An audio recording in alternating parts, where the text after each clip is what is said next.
Today on Fight Insight Podcast, we will talk to MMA fighter Trevor Wells and professional boxer Nicola the Chaos Costello. Plus, we will talk about some drama in the Olympics. So sit back, relax, and Tim, hit it! Ladies and gentlemen, welcome to the Fight Insight Podcast. All right. Our guest was on last year's season of The Ultimate Fighter as part of Team McGregor. He's currently the number 8th ranked California professional flyweight and had fought our good friend Gianni Vasquez for the UNF flyweight championship on his last fight. He's now set to enter the cage on August 24th at Melee Combat Championship 3 in a catchweight bout against Giovanni Meza. We're very excited to have him on the show as he's good friends with our good friend, Matt Queso Padilla. So if you're the good friend of a good friend, it looks like we're going to be good friends, Rain. Bring him in. Please welcome Trevor Wells. Hey, guys. How's it going? Hi. The man is here. Trevor Wells, I have heard so much about you. I've seen you before. How are you, my friend? I'm doing good. Yeah, just figuring stuff out over here. I just moved out to Texas, I was saying a little bit ago, and yeah, just getting everything handled and getting ready for my fight.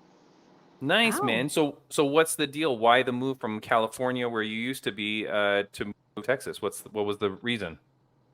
I mean, my family I had been with in Temecula, California forever. They moved up to Idaho, and you know, I was just ready for a change. You know, they went somewhere. I figured I'd go check some other places out. I've been there for my whole life, so I have a lot of good friends out here in Austin, and they invited me to come train at this gym, Iron Forge. So I made the move about 3 weeks ago.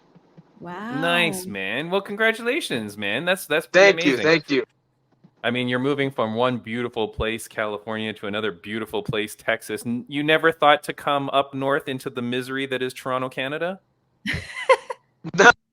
You know, I'm not even allowed in Canada. I got a DUI 8 years ago, and I'm still not allowed there. So, yeah, they don't like that kind, you know. Oh, yeah. We got to keep the riffraff out, Trevor. We can't just have anybody, you know. Yeah, no, Trevor, man, I'm so happy to finally meet you. You know, I always see you on Matt Queso Padilla's Instagram, where you guys are always jabbing each other and posting something nonsensical about one another. What I did want to say, what is the one thing that Matt Padilla says is very strange about you? Can you guess what he said is the most strange thing about Mr. Trevor Wells? Oh my God. Okay, Matt is the only guy on earth to lie about being shorter than he is. I'm sure it has to be something with my height. I know it has to be something like that. You know what? Is that right? I mean, height does come into play here. Rain, our friend Matt Queso Padilla says that, I don't know whether it's a special talent or what, but he says that the ladies absolutely love this man. Ooh. Despite him being 5'5", he says it defies. God damn it! He says it defies all the odds, Trevor. Okay, if I was 5'5", I would admit it. Okay, I'm not 5'5", damn it. And Matt's not 5'6". He's like 5'9", almost 5'10". This guy's ridiculous. Yeah, Matt. Yeah, he's the worst. And he's the worst. Despite short. If you're a good person, you know, some people are attracted to you, Matt. Damn it. Yeah. Trevor, did you know that Rain and I, along with Caitlin Katniss Neal, who's also out in California, or your previous home out in California, we're trying to put together a dating MMA reality show. And really? Yeah, and Matt said that you should be like our bachelor, even though that's not what we're doing. But he says you should definitely be on our dating show. So Trevor Wells, you know, unofficial request here. Would you be on our MMA reality dating show? Will you accept the throws? 1,000%. 1,000%. Nice. I'm down. You know? Yeah, Nice. I've been, you know, out of a relationship for like a year and a half now, so I'm ready. All right. Maybe not, but I'm ready for a show at least about it. You know, see. Yeah, good. Just see if you're ready, I guess, right? Oh yeah. I mean, that's an interesting concept. I like that though. Yeah, it's good. Don't steal it, you son of a gun. We're still No. Don't worry. still hammering out the details. What is it that makes you such a ladies' man? You know, if you're a genuine person, I think they are attracted to that, you know? And I'm not a douchebag for the most part. You know, I try not to be. I try to be a good person, and, you know, I feel like that attracts people, and Matt should try it. Yeah, Matt Padilla, you should try being a good person for once in a while. Okay, here's the next thing. Why do you hate cutting weight with Sam Alvey? Oh my God, dude. I've cut weight many times. You know, I fought a 20. This is my 30th fight going on here, and Wow. every single time Sam's in my corner, he's just an asshole about it. Like, I know I can't drink, I know I can't eat, and he'll purposely buy every food item known to man while he's cutting with me. Oh, Trevor, this water's so good. I wish you could have some. Oh, Trevor, this pizza's Oh so my good. You should eat God. some. Like, no, it's not even like it's like a schoolyard bully. That's my coach, you know, and he thinks Yeah. it's funny, and it's not funny. Like, it actually, like, I'm a good, like, nice person. I actually get mad, like, enraged when he's doing this. Yeah. I mean, you know, to the good part of Sam Alvey, though, how crazy is it that after his UFC career, he has now gone on to become the Karate Combat Heavyweight Champion and just defended it, I think it was maybe 2 weeks ago. How proud are you of this guy who has really turned his martial arts career around? Proud is an understatement. I mean, he's one of the greatest human beings I've ever met, as a person, as a coach, a friend. You know, he's got 6 kids now. He's just a great dad, and like, it was really hard to see him go through that time period because he's such a good fighter, and no one, you know, he got clowned on a lot for those losses and everything, but no one realizes how good of a fighter he really is technically, and I think he's one of the best coaches out there. And yeah, it was really hard to see, you know, your coach, your friend, to go through something like that, and to see him bounce back and win 4 in a row now and get, you know, the publicity he deserves and everything is so amazing to see. Yeah. Dude, he's been on our podcast a couple times. He's such a good man. As genuine as he puts himself out there on social media, that's really who he is. I mean, from everybody that I know that talks about him, everyone just can't say anything bad about this guy. What a good man. And yeah, totally turned his career around. And he's calling out Luke Rockhold. I feel like that's a fantastic call out, man, for Karate Combat. What do you think about that one? You know, I actually had hoped that it was Luke Rockhold, the previous fight when they were announcing Sam's going to be defending his title. I know he had that headbutt incident, and I thought they were actually going to bring in Luke Rockhold for, you know, this last fight, and I was really bummed they weren't, because I think that's a great matchup.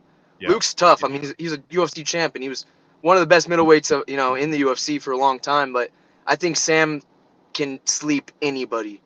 You know, that's one thing that Sam always has in his back pocket is his right hook, and you know, he's every punch he throws is hard. I was sparring with him, you know, a couple weeks ago before I left, and he just flicked a backhand at me, and it literally wobbled me, and he thought I was kidding. I'm like, he's a 230-pound man. I'm a fight at flyweight, the smallest division for men, and he doesn't act like that, you know. But no, he's got so much power. I think he could knock anyone out that he stands against. Yeah, like if you're a 230-pound Karate Combat champion, you can't be throwing back fists at 5'5" guys, right? I'll take it. Yes, you're right, though. You're right. Yeah, you're very right. Trevor, man, you know, you seem like such a good guy. You said your 30th fight? This will be my 30th amateur and pro together. Oh, I see. Wow. I see. Okay, yeah, that's what I thought. Okay. Yeah, so no, not that deep in the pro career yet, but. But dude, your career, you know, you're going everywhere. You're doing your thing. What's going on at Melee 3? What can we expect, and what's happening at Melee 3? Oh, I'm gonna run through this guy. I think, you know, I'm in kind of one of those, you know, parts that Sam was at. You know, kind of a low point in my career right now, but never lost faith. I know how good I can perform, and I'm ready to show it. And it fucking sucks that I haven't been lately. But I'm more than ready. I feel happy to train again. I'm having fun again. And I think it's really going to show in this fight. Yeah, man. I'm so excited for you, man. I put the photo up there, of course, at Melee 3, so people got to check that out. Make sure you come and support the man, Trevor Wells. Rain, what do you have to say to this man? Is there anything that you wanted to ask him? Yeah, so I'm curious about your tattoo that says "Stay Gold." When did you get that, and what is it about?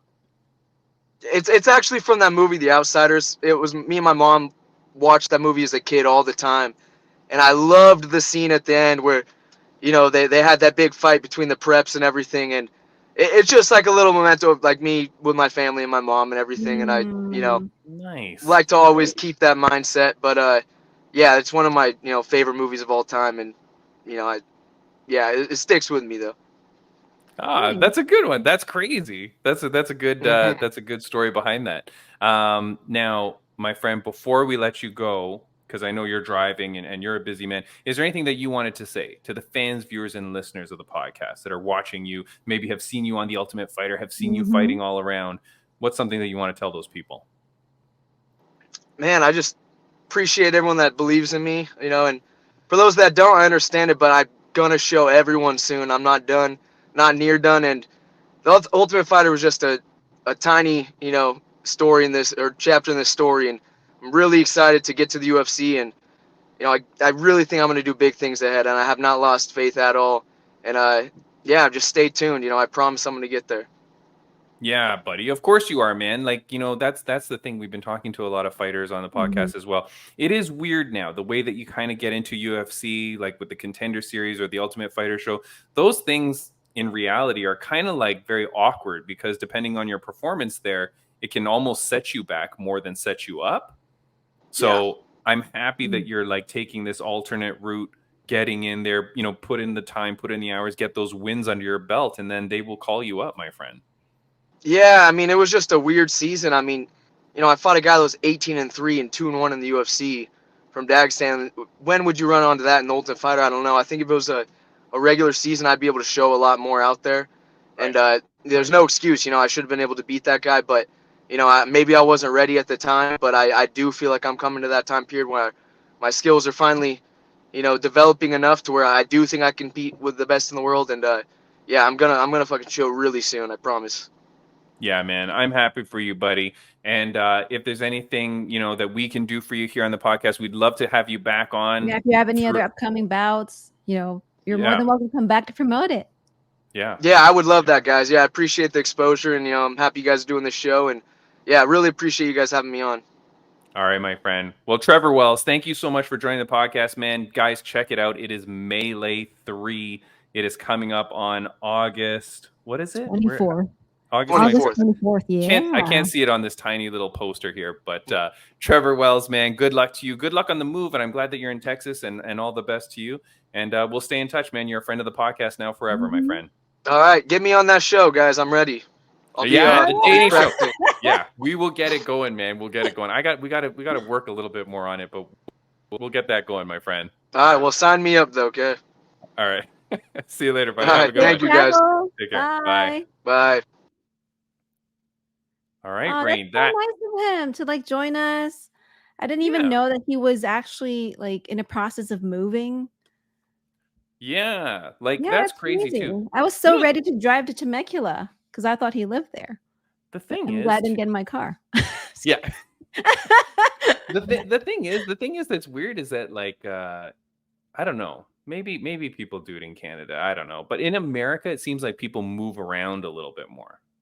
Like and I guess there's a lot of different like environments or cultures kind of like within America. Like if you're on the West Coast or you're on the East Coast or you're in the, the Midwest and stuff like that. Like I feel like you can be really, really different, but still within the United States. You know what I mean? Canada, it's all, I don't know, kind of the same maybe. Not the East Coast though, where I go out there. That's different. But there's not too much like unique stuff. So I don't know. You guys got it good. I'll tell you, you guys got it good. I mean, I've only moved from Las Vegas to California, but within California, I moved around a lot. But I already could tell like the difference between different cities. I love it where I am now, though. Ontario, California. Yeah, exactly. I do want to do some friends of the podcast shout outs, as we should. There's a few things, Rain. Hold on. Let me put my little banner up for Friends of the Podcast update. This is episode 183, I think. Wow. It is crazy how many people now that we know that are fighting every week or that fight. Like, and I can never keep up with it all. okay? Because people are kicking ass, doing everything great. Mia Raw, she's a girl we had on long ago. She just fought again and was kicking ass. Big D, Willow Morton, remember her with the inappropriate nickname? Yes. She's been kicking ass all over the place across Canada and the US in MMA fights. Like, she keeps picking up more belts. I'm like, what the hell's going on with this chick? Yeah, happy for Big D. This weekend, I think we've got Talita Alencar is fighting in the UFC. So is Chelsea Chandler. She's back out there, gonna kick some ass. So many people, like I said, Sam Alvey kept his title, so congrats to that dude. Man, so many amazing people. I'll get to more stuff later. Right now, we've got our next guest, and Rain, I am so excited for this person. You don't understand. I've been following this person on Instagram like forever because she's funny as hell. Like, honestly, probably like one of the funniest Instagrams you'll ever see. Okay. Now she's booted out here for a second, but I'm assuming that as I do the intro, she will come back in. I think you scared her away when you said I've been following her. Yeah. She's like going to write some jokes real quick. Yeah. All right. So this guest, like I said, one of the funniest social media presences in the world. I've been following her for years. She's a professional boxer born in New Zealand and living in Australia, who's next set to fight August 17th for the Premier Boxing Series Australian title. You can get your tickets right now at premierboxing.com.au. Rain, I'm so excited to have her here. Please bring her in. Please welcome Nicola, the Chaos Costello. Let's get ready to rumble.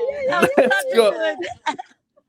I keep trying to flip myself horizontal, but it's not working. Sorry. That's okay. Don't worry okay. about it. It's okay. We won't see you as perfectly as we can, but hey, Nicola, thank you so much for joining the podcast. I appreciate this so much. Like maybe you heard me say, I've been following you forever. You're funny as hell. Thank you. I heard part of that, and I was like, this is the best glow up praise I've ever had. I'm gonna screen grab that and put it everywhere. Yeah, please do. Nicola, first thing I have to ask is very difficult for me to say this, but you're poor Carol. People think that. No. You think that, but she doesn't know who Shaq is. What? This is my defense of everything. People are like, poor Carol, you put her through hell. I'm like, she doesn't know shit. Okay. Do you know this is gonna make up for it? Okay. Do you remember when Simone Biles' boyfriend got brutalized online because he said he didn't know who she was? And he was like, I didn't know who she was before we dated. And everyone's like, that's dumb. Everyone knows who that is. The other day, she was on TV and Carol turns, she goes, who is this person? Why do I keep seeing her everywhere? And I was like, this is why I bully you on Instagram, because you say stuff like that. Yeah. I mean, it makes for great content, though, Nicola. I will say that. Here's the thing: when people come on this show, Nicola, we are friends. You become a friend of the podcast. We will support you, ride or die with you. Okay. Now, as a Canadian, Rain is over in California, United States, but I'm in Canada. So, Nicola, I did a little something for you, and I don't know if you'll get in trouble for this, but I'm going to try to show you a snippet of what I'm doing for you here. Because I am Canadian, look what I'm working on right now. I'm perfecting this skill.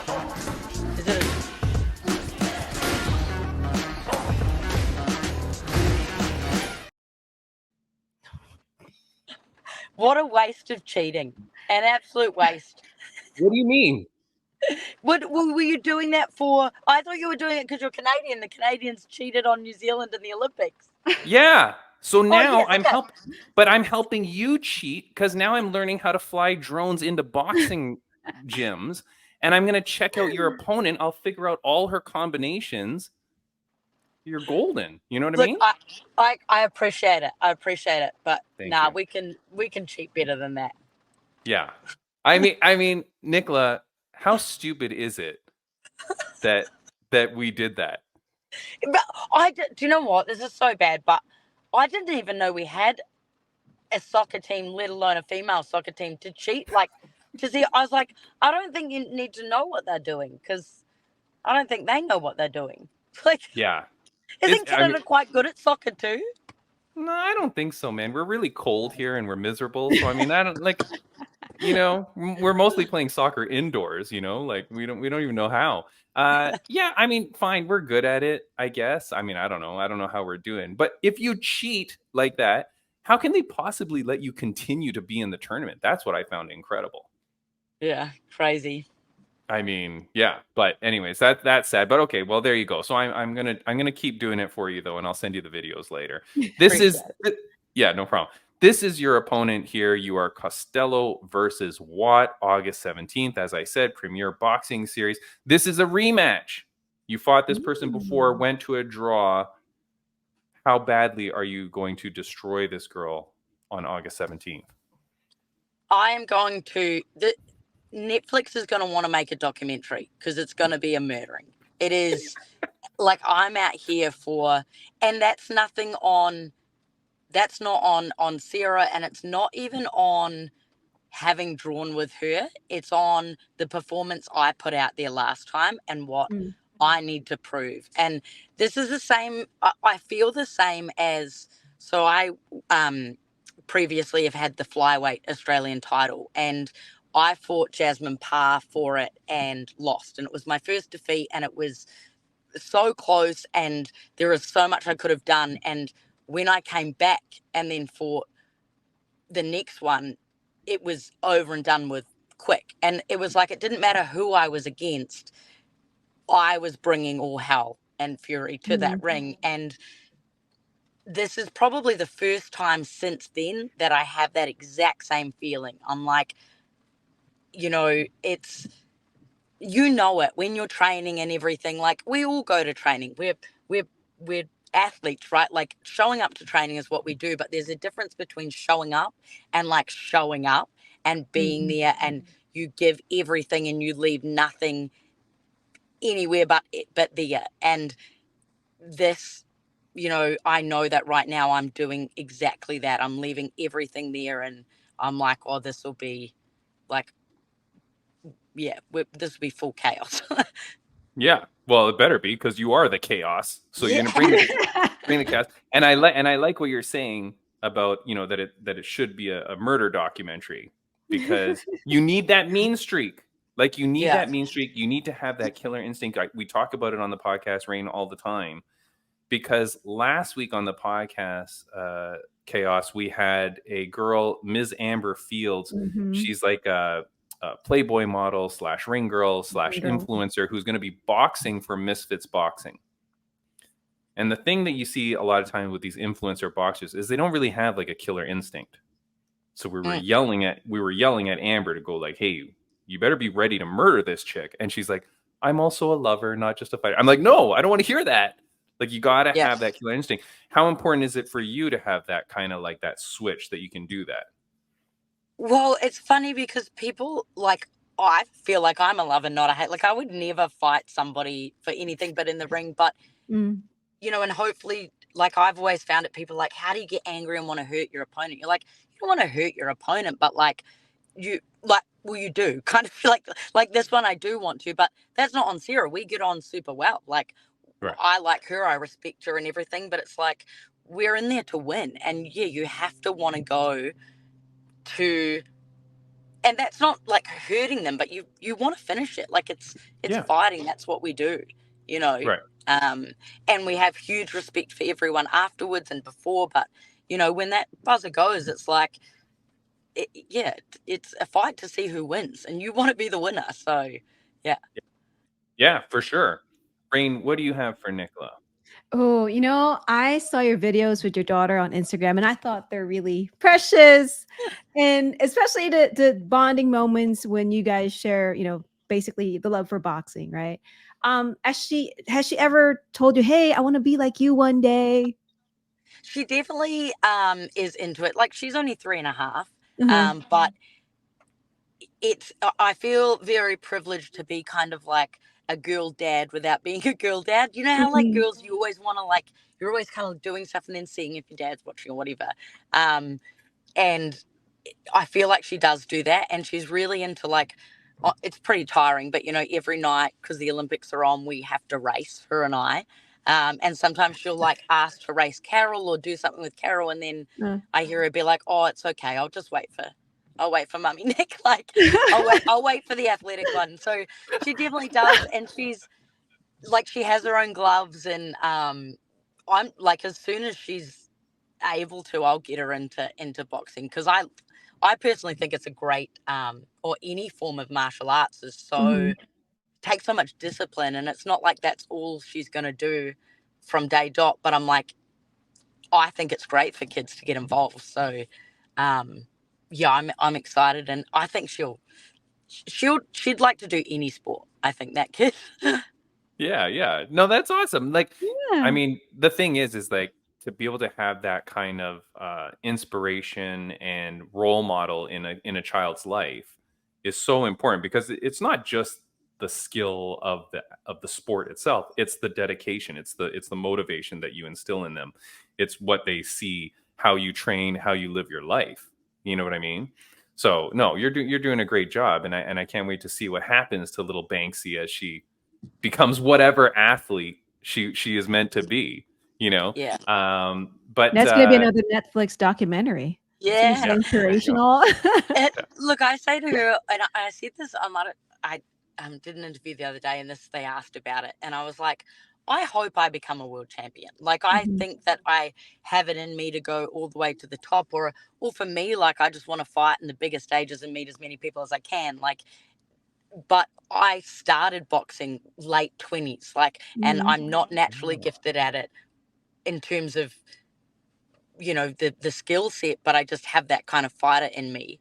I'm like, but she's different. Like, she's starting with it, and I can already see she's kind of like, I think she'll be southpaw, to be honest. And I'm like, I can see just a few things, she'll have that skill set. And I'm like, if I can do this and go through the hard yards and deal with pro boxing and the fighting and the mentality and learn my lessons so that she gets to go there, then my job's done. I'm like, I hope I get it, but if I don't, and I'm not going to force her to do it, but I'm like, I'll learn the lessons to hopefully, help her. Help her. Yeah. Aww. Yeah.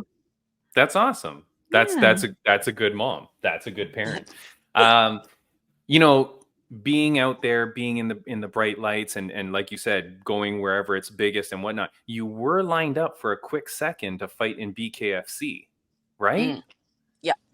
Is that still something that is down the road? Because just this past weekend we had the event in Sturgis. I don't know if you saw that, in the motorcycle crowd, and it was two women main eventing, both people that have been on our podcast, Taylor Starling and Britton Hart, and it was an insane fight, like very, very good, high quality, high level boxing. Is that something that you still are looking at down the road? Because the BKFC is coming. It's definitely coming. Look, so basically, to give a concise overview of that, I was boxing, and I don't come from like an amateur pedigree and stuff, so you know what it's like with boxing.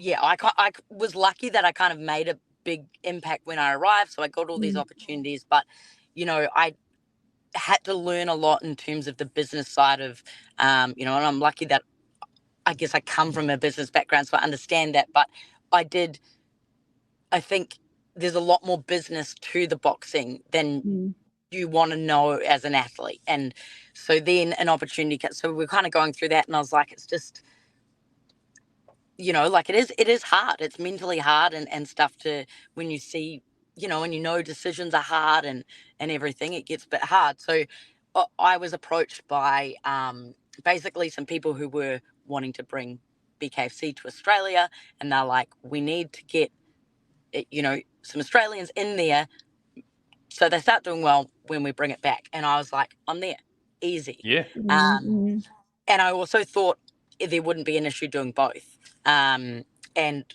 anyway, when I did that, I then took time away from boxing. So, that's what I was focused on. And I basically spent a year. The only fight I did was the last Sarah Watt one. But because I was more focused on the BKFC, I kind of didn't, like my heart wasn't in booking, but I did feel very torn, and I was away from my boxing coach because I was just doing BKFC, and it basically got to the point where I was meant to go, and it fell through very last minute. Like I would have been in America, and what was that, around Easter, and at that point I was like, something in my heart is just saying it. Hopefully, like, I'm keen. Like, I would, if BKFC called me today and said, come on a trip, you can fight Taze Sterling like this weekend, I'd be there. But my heart was saying, I can't sit on the sidelines here. We were passing up huge fights for boxing. So I just contacted like my coach, my boxing coach. I said, look, are you keen to do this? Like, are we keen to, like, I want to impact, like, I know it sounds so lame and cliche, but our whole thing was always like to have an effect, and like me fighting allows other people and inspires other people. It's like if I'm sitting on the sidelines, I'm not doing that. Right. And they'd kind of, there was too much sitting on the sidelines and no risks and I totally understand that, but it's like, don't take risks because you can't. Like we had a call up to fight. I don't know if you know Taylor Robertson, but she fought for a world title and she was number 1 ranked, in my weight division. And they kind of called up to be like, will you fight? And, on paper, she should smash me. But I'm like, I'm strong. I'm ready to go. Like, do it. And that's why I knew I had to make the change and get back with my coach. And, our values aligned in terms of go in and smash people and make a big difference. So look, if BKFC call me and they say, are you keen to come in? I'll be there tomorrow. But yes, I couldn't wait, I guess, for the wait. Yeah. No, I hear you, and I understand what you're saying. What I do find very interesting, though, Rain, is that what Nicola is generally saying is that the training for the two are so uniquely different that you were finding like, hey, training for the one is not equal to training for the other. That's what you're saying?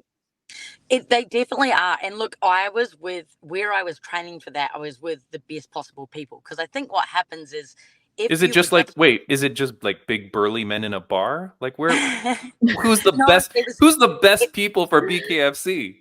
Like martial artists, like the Wing Chun defense. Like, so you have to box. This is the thing, is it's like, and you see, like, I think naturally BKFC suits me perfectly. Like nothing, like that is my perfect sport, and I found it very natural to take on.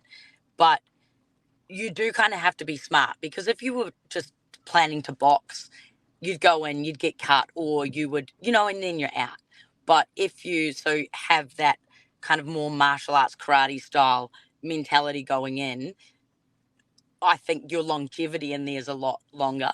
But it all comes down to the fact, you see how many knockouts happen within, or, it's finished in one punch. It's like, actually, you got to have the fucking balls to just throw some punches. That's what you got to do. And I love that with the girls, because they do.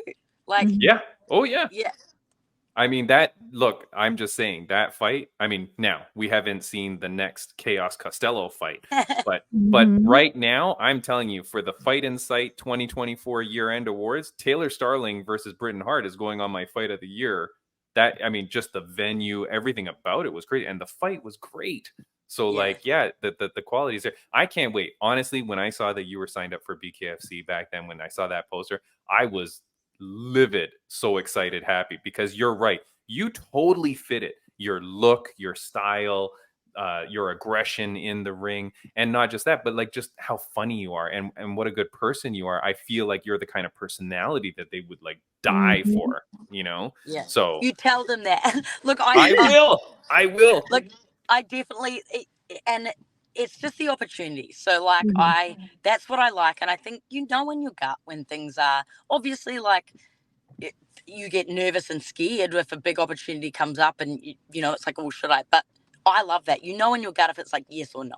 And I still think there'll be a time when something will happen and it'll be a big opportunity, and I take it. And like, I don't want to go in like, I guess I wouldn't want to go in and be in lame fights and stuff. I want to be like that. I want the best of the best, and I want to go gun-ho with them and see what they're made of. And, you know, it's like if they beat me, well, they should have. Like, they've been doing it longer. It's like, that's fine. I'll give me another go in 6 months. No, you'll crush them, Nicola. Yeah. Look, David Feldman has been on this podcast. We've had so many BKFC people. David Feldman. The next time you need someone, you're calling Nicola, Costello, the Chaos. Yes. That's who's coming to BKFC next. This is your next star, David Feldman. Yeah. Boom. I'm going to cut that and make the best promo, Nicola. Don't worry. Yes, thank you. No, I think it's amazing. Look, we know. I know that you're a busy person. You've got so much to do. I do want to ask, is there anything that you wanted to say to fans, viewers, and listeners of the podcast? I just want to say thank you, and that's to you as well. Like, I love that you've, you know, followed and are a part of this journey, because it has been a good one. And just know that the best is yet to come. And you know, where I'm at now is I love fighting sports. I love combat sports because, like, I know from an outside perspective, you guys won't feel this way because you love the sport, but, you know, say like my parents or whatever, I can see how they'd be like, oh, I don't like this. It's a bit rough or violent or whatever. But I love combat sports for the resilience and the mental fortitude it builds. And there's nothing better than that. And do you know how easy it would be? And I said this to Carol, like, we both work full time. I work for myself. It's you're never off. You know, have a daughter. It's like everything's cooked all the time. And I'm like, it would be so easy to walk away and be like, I gave it a go, all good. No, I'm like, inside me is so hungry to come back and just set things alight again. And I love that. I love that challenge. And, you know, talking about this fight, like, I know I can win this fight. I know that, you know, I have the skills and I have the power, but more than anything, I know that I can just put on a better performance. And I came off last time and I actually thought I won. It was a split decision draw. So 1 had me winning, 2 had it a draw. So it goes a draw.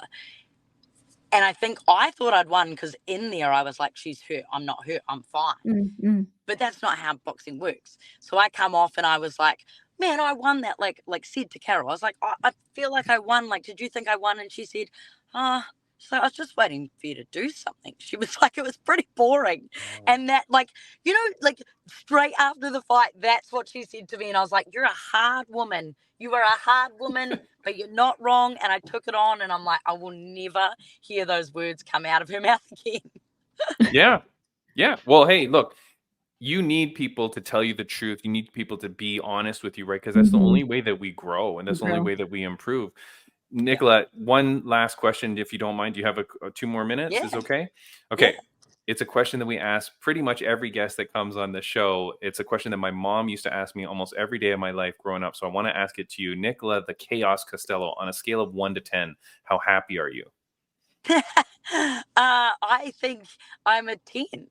I think I'm about 12, but you know, but in saying that, this is probably taking it too long. I feel that. I genuinely feel that, but I will say I'm on antidepressants, like, and I've been on them since I was 13. So it's like I deal with mental health issues, but I definitely feel happy every day, probably like a level. So yeah, nice. I honestly thought the question was going to be, "Are you gay?" When you said my mum asked me every day, I was like, "This is what it's going to be." What the frick? Like, what? Yes, I am. Wait, why is my mom asking me that? Am I giving up? Like, yeah, that's what I'm wondering. Nah, oh. I'm just bullying you. Thought we were at that point, but Jeez Louise. My wife will be very mad at you. Now, no, Nicola Costello, look, it's been such an honor and privilege to get you on this podcast. Thank you so much for making the time too, because like with the time difference and everything, like people don't understand like how appreciative we are of you. So thank you so much. Look, again, here it is up on the screen. It's at Premier Boxing Series, the Australian title, Costello versus Watt, August 17th. Go check it out. Follow Nicola, your Instagram here. That's the best place, right? The best place is at Nicola, Nicila _ for the audio listeners only. Go check her out. Go follow her. Give her love and support. Nicola, thank you so much for joining the podcast. Really, really appreciate it. And please do come back. I want to see that title when you hold it in the hands. You know. Yeah, we can do another one when I've got that. Nice. All right. All the best to you. Thank you so much, guys. Thank you Thank so you so much. much. All right, see ya. Bye-bye. All right, Rain. That Yep. That's is amazing. Nicola We the had Chaos two great Costello. guests today. Oh my God, I love it. I had to like hurry it up because I know both of them were a little bit short on time. So I didn't ask Trevor Wells on a scale of 1 to 10 how happy he was. But I feel dude's pretty happy. But Yeah, he's making a this answer, move. look, this answer was interesting though. And if I can take a second, I mean, because she talks about the antidepressants. That's interesting. And then she was saying she was on it since 13. Yes. That's interesting, right? Because how that plays into like your happiness or how you're like seeing the world and stuff like that. I don't know. What do you think about that? I don't know where I'm going with that, but it's the first time. With it. But it's the first time that anyone's ever answered that question by But saying honestly, that. I love that answer because to me, it's like her being real and Yeah. her being honest of her life, and I just love Yeah. how vulnerable she was, with her answer and how happy she was. So I love it. Yeah. No. And I'm not saying anything about her specifically. I just mean like it's the first time we've ever had someone answer that question, giving that as a part of the answer. And it's interesting because you think about like mental health and stuff like that, which she spoke to a few times on the podcast. Mhm. And we've talked about mental health so many times on the podcast, and you see how people are and you see how people react. But like, yeah, like people that need that, maybe that's another thing too, is like people need to know that that's not like a, what do you call it? Like a weird thing to be on or to say that you're doing, like it is normal. It does help people. So that's interesting too. Yeah. I really like it though. I really appreciate meeting both those people. It is funny how Trevor Wells really wants us to get that show off the ground. I So know. we should really work at that because you know what I think if I look back, I think we have more female contestants than we do male contestants. I think so. Because for the most part, when we talk to guys, I think they're either with someone. married. Yeah. A lot of them are always married, or they talk about how great their girlfriend is. And the reason why they do that is because they're very scared that their girlfriend will watch the podcast and go, "Why didn't you mention me?" That said, here's a funny thing. I commentated at Destiny Fights. I know you and I talked about it. And if you're on our Instagram, you would have seen it. But I commentated at Destiny Fights 8. It was a K1 kickboxing event. And this one guy comes out, Lou something, whatever his name is. Asian guy, maybe like mixed, like, what do you call it? Like a halfsy, kind of like me, right? Like he was like Asian with something. Good looking dude. Like really good looking dude and massive. Like the guy was huge. Like I remember that my co-commentator and he had his back to us and we're like, look at this dude's back. Like it's crazy. Like it's just like muscles on top of muscles. We're like, what is this guy? Oh God. And then at the end, when he wins the fight, of course, and he wins the title or whatever, and he gets on the mic right away, he's like, I'd like to thank my girlfriend. Without you, couldn't be here, blah, blah. And then in the mic, I'm like, well, there goes all the girls that were going to try to slide into his DMs after this. Like you got to say it really quick, right? Because you don't want your girlfriend to get mad at you. That's a lesson to all the amateur fighters that are watching. Make sure you shout out your girlfriend when you win. I did want to say about the friends of the podcast too, Rain. I didn't get to this one, but I do want to say that they've started to now announce. I'm going to be commentating on September 21st at Fight League Atlantic for Tap or Tag 3. Okay. It's a BJJ event in a cage, tag teams, Rain. I still don't know the full details of what the hell's happening. Like, I don't understand how you tag someone in to then jump the cage and go and choke them out. Like, I don't understand the whole rules, but I will figure it out. But Rain, Saturday, September 21st in Pictou, Nova Scotia, Tap or Tag 3 is happening. You do not want to miss it. Rain, the first poster is out for one of the teams. Blue Tang Clan. That's the name of the tag team? The Blue Tang Clan. Rain, this is all I ever dreamed about. All I ever dreamed about is that fighters would be picking cool tag team names. And so these two guys, it says their name on here, Justin Sears and Jeremy Landry. The Blue Tang Clan. The Blue Tang Clan. I mean, God help me, they better walk out to Wu-Tang music. But secondly, the guy, I messaged the guy and I go, awesome team name, man. And he goes, yeah, it's because we're both blue belts. I'm like, that is Oh. genius. You know what I mean? So I'm very excited for that event. I can't wait to go back out for Fight League Atlantic and see. And then that's a doubleheader weekend, or technically it's a doubleheader day, because you've got the Tapper Tag 3 in the morning, and then you've got FLA 16 in the evening. So it's going to be a crazy full day. Plus there's what do you call it again? The thing where you cook out of your car? A tailgate? A tailgate party in between the two events. So that's amazing. See, it's a very American thing, I think. That's why I can never get that word in my head, tailgate party. Rain, here's something I want to talk to you about. We do have like a little bit of time. Something that happened at the Olympics. I was going to kind of bring it up with Nicola, but I did not. The boxing controversy with the Iman Khalif person. Have you been following that or been watching that on your No. week off? You don't know what I'm talking about I've at all? been busy. No. What happened? So there's a boxer. Oh my goodness, I can't believe you don't know. Okay, well, understandably, I don't know everything that's happening, and the news has changed on this story so much. Rain, a fighter for, I don't even know where the person's from, Algeria, I think. Iman Khalif was for Algeria, a boxer in the Olympics.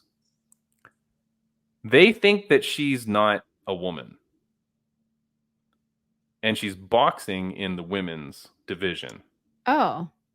And her first fight, she goes out and the fight ends in 45 seconds. She's fighting a girl from Italy.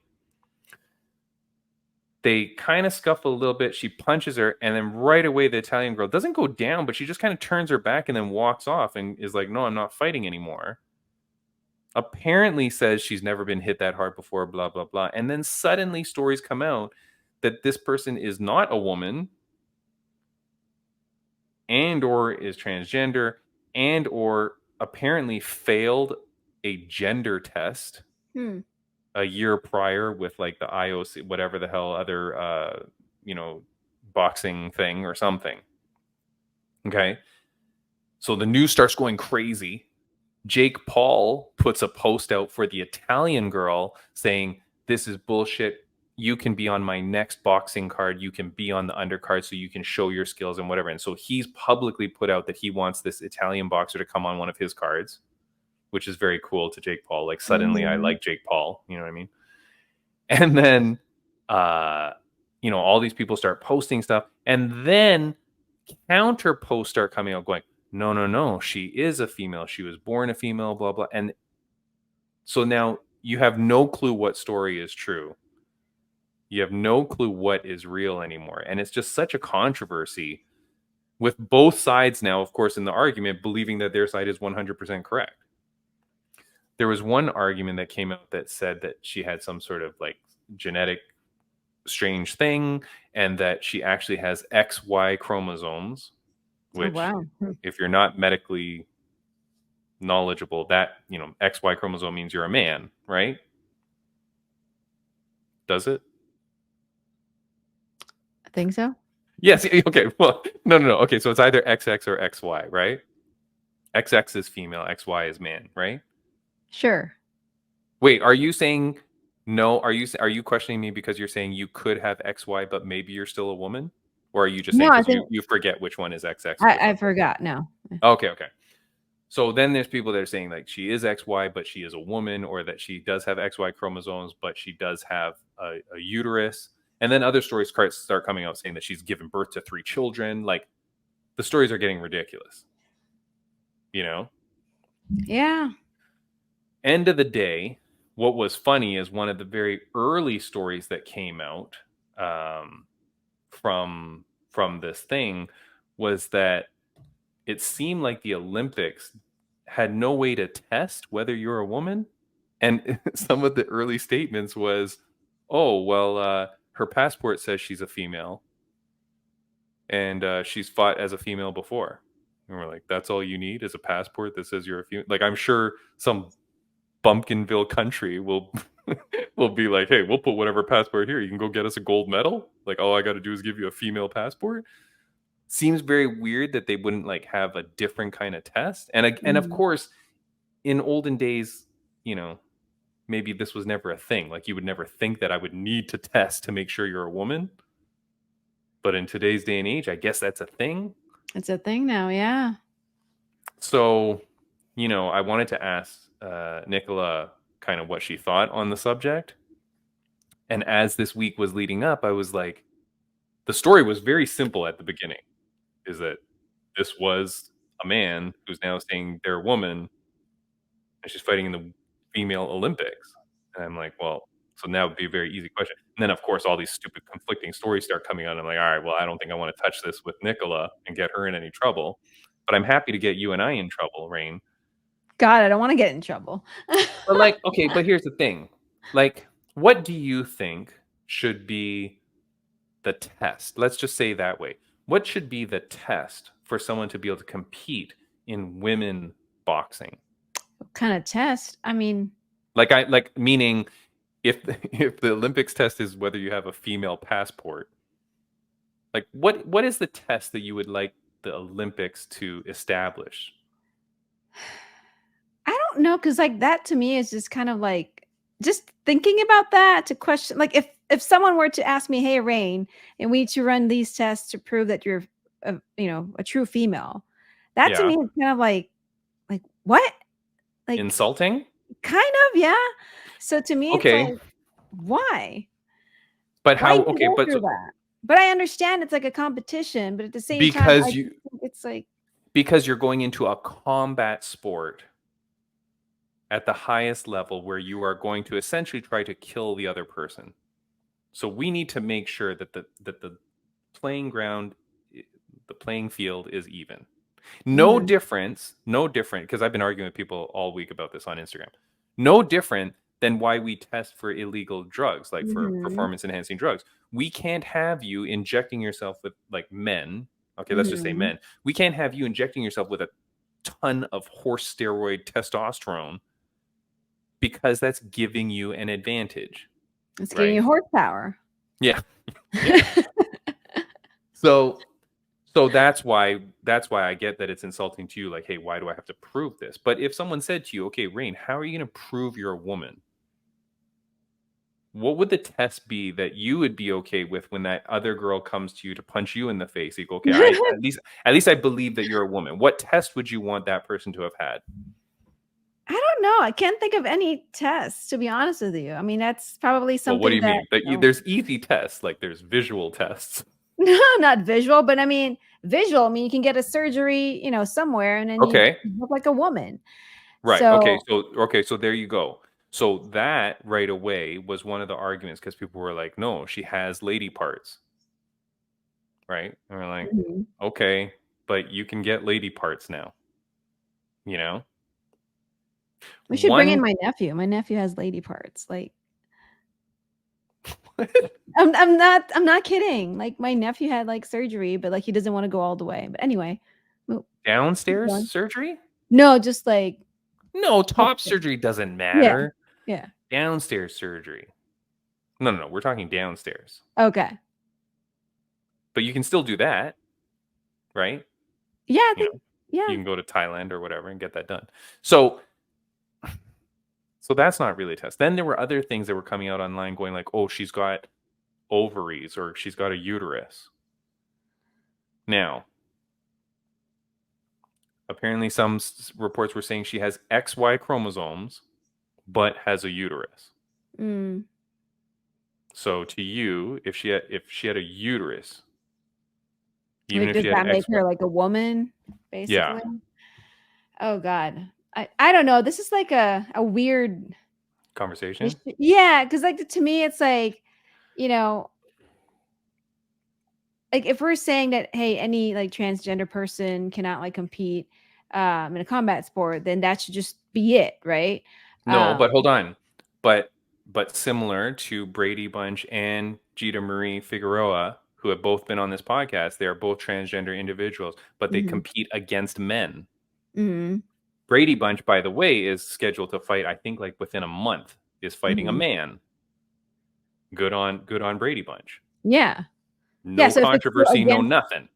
So if it's still against like your, what? Like so the way that So the way Brady Bunch says it is, I'm competing against the gender of which I was born. Yeah, something like that. Yeah. That's the way she phrases it, Yeah. right? To say like, hey, I'm competing against people of the same gender that I was born. So here's the other thing. Why not? And it's an interesting argument too, because even the transgender thing, like sometimes I wonder, like, how do you classify that? Like, there's got to be evenness, right? Like, that's why we test for PEDs and stuff like that. Why not test for testosterone level? Like a hormone level? Right? Yeah. Testosterone level, I mean, and test to see the ratio between estrogen and testosterone. What do you think about that? I mean, that's valid, you know. But what if Right, like the other person took a bunch of like testosterone supplements? I'm just kidding. Yeah, but that's illegal too. Right. But that's illegal too. Right? So here's the kicker. Then the other argument is, oh, well, some people just create an abnormal high amount. So Rain, I'm going to put this out to you. Let's say there's two guys fighting, and this one guy has some weird disease where he creates like quadruple the amount of normal testosterone. But it gives him a massive advantage because like now, like he grows biceps on top of biceps, you know, like just huge freak of nature, right? But it's because his gland in his body creates way more testosterone. Should those two guys still be able to fight? Well, if we're thinking that would give the other guy an advantage, then maybe not. But then that doesn't sound fair, right? Because if that's like something natural to that person, then like, you know, how is that like fair? But here's the thing. I think maybe there should be like just like I mean, there's always been a guideline, I guess, or like a limit of hormone levels, right, for people. So maybe that should be just the thing. Like if you exceed this X amount or X level, then, you know, whether it's natural or not, then, you know, I'm sorry, this is just how it's going to go. Meaning like you can't compete here, you must compete here. Maybe, yeah. Because like there's always, if you know, if people would think that, hey, it's unfair both ways. You know, if it's, especially if it's for someone who's like, okay, this is natural.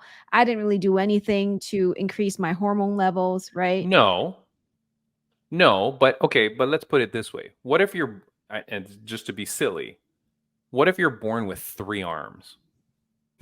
Okay. Like let's just say, what if you're born with 3 arms? Like a Pokemon, you know, like Machamp or something. Like, let's say 4 arms. You got 4 arms, you grow. Can you just go and compete because you go, hey, this is the way I was born? Sorry. Because remember, in not the UFC, I think it was on Contender Series, but there is that Nick Newell guy who only has 1 arm and he competes. So not saying that that's an advantage, but what I'm saying is there can be differences, yet you still compete against one another. So if I just grow a 3rd arm or 4th arm, can I just strap another boxing glove on those arms and just fight you? It's natural. It's just that's the way I was born. Like you're saying, like if I have some abnormal level of testosterone, am I still allowed to compete? Well, no, that's what I'm saying. There should be like guidelines, right? Like this should be like the limit of like, okay, hormone levels, it should only be like up to this level. Oh, okay. So you are saying if you exceed that level, whether it's natural or artificial, then I'm sorry, you can't compete. Yeah.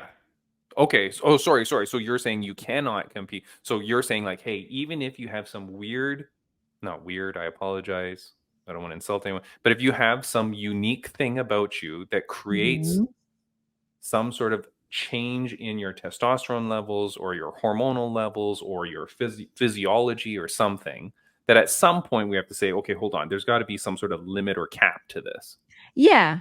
I think, but the thing is, it's unfair to that person, right? I know it is. Let that person compete as well, it's going to be the same thing. Then people are going to be like, well, it's unfair because this person has like more testosterone, a higher testosterone level than the other guy.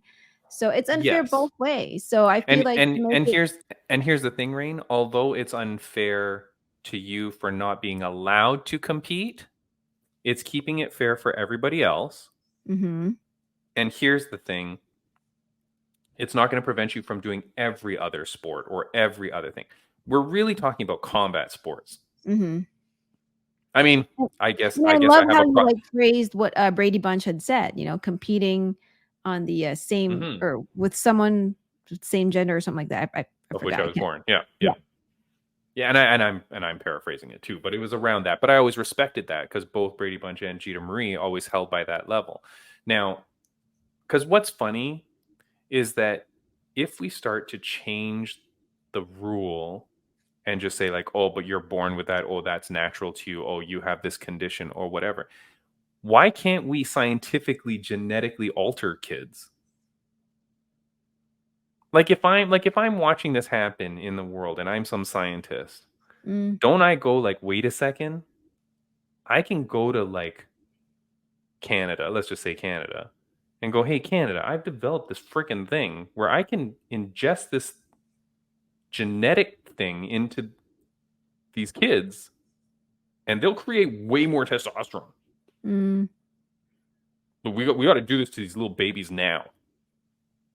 And then they're just going to grow up to be like, you know, a bunch of Kayla Harrisons. Right? That's my worry. My worry is that if you don't have some sort of thing and you just go like, oh, well, it's okay because it's natural and it's just, this is just how this person is, you're really setting like a bad stage for what's about to happen in the future. And also think about it at the junior level, like at the amateur level and stuff. You can't test for this. You think at some freaking rinky dink, you know, intramural sports league that they're going to be testing the hormone levels or the genetic blah, blah, blah. You know what I mean? Like they're not. Yeah. So if you start to allow these things and just go like on a very cursory basis and go, oh, you know, based on the visual look here, I'm going to say you fit. And likewise, or that you don't fit. I mean, maybe I'm just a really ugly dude. You know what I mean? Like, and you're like, wait, I don't think you're a man. You know, like, I don't think those things are fair because here's the thing. I saw here's one quote I got. This was the International Olympic Committee president, Thomas Bach, when he was asked about it. And I mean, you got to research this because it's crazy. But he said, because there's two, actually. There's the Iman Khalif and then there's a Lu Wan Tin or something. There's another boxer, like an Asian one. Both of them coming into question here. But he says, we have two boxers who were born as women, who have been raised as women, who have a passport as women, and who have competed for many years as women. And that's his defense. So, Rain, let me break it down for you backwards. Competed for many years as women. That doesn't mean shit to me. That just means the person might have gotten away with it. Now, again, I'm not talking about these two individuals precisely, but I'm just saying you can't be using that as a barometer test because you could have been competing as women because no one else caught you. I don't know. Right? That's the same as like if you were using PEDs or something. The next one has a passport as a woman. Okay, we already figured that out. I don't know what the rules are in different countries and how hard it is to change your gender on your passport. So that shouldn't be a test. Who have been raised as women. What the frig does that mean? How does this guy know that they were raised as women? I don't even know what that means. Like, were you raised as a woman, Rain? Yeah. So what is it? And if I said, if I said, prove it, how were you raised as a woman? What would you say? I don't know. I mean, is this like translated in English, by the way, or is it like? No, this is his name is Thomas Bach. I'm going to assume he's English speaking. Okay. Because I don't know if like sometimes this could be, you know, just some things are lost in translation. Yeah. I mean, boy, you're looking to give this guy any out possible. Let's assume he's English speaking. What would raised as a woman mean to you? Raised as a woman. I don't know. Like you played both. You were given like dolls like to play with. I don't know. Like, Rain, I think that this is something that the world needs to understand. Like when people say these things, right? They're so nonsensical when you really break it down. Like when you read it quickly or you hear him saying it, they're like, oh yeah, okay. But when I'm looking at it, I'm like, wait a second. So his test is that they were raised as women, they have a passport as a woman, and they competed as a woman. Those things don't mean anything. And if you're trying to keep sports safe, and I had a lot of discussions with people with female fighters, like daughters and things like that. And they were very upset over the whole situation. Not this individual. And who cares about that individual? It's what the story is overall.